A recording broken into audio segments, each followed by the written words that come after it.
In order to be able to hook a phone up to the vehicle, all we're going to do is press this phone button here and add a phone. Search for your vehicle on your device and select it once it is found.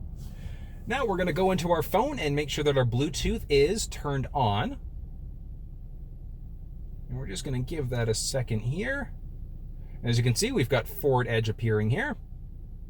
Confirm that the pin displayed on sync matches the pin displayed on your device. Yes, that's correct.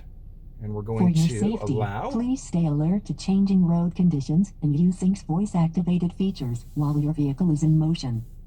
And there we go. So now we've got a couple options here, so we can automatically download our contacts and then 911 assist. So your phone does have to be connected in order for 911 assist to work. Just going to hit finish there, and then as you can see, we've got recent calls, contacts, my iPhone. We can change the phone, do not disturb mode. So we've got a lot of options here.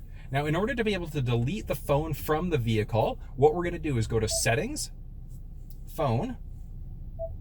And as you can see, we can view devices, we can manage contacts, but we're going to go view devices here.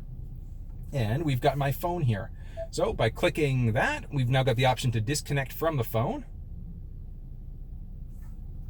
There we go. We've got the ability to disconnect, or we can completely remove it. So by hitting remove here, we're going to say yes. And the phone is now disconnected.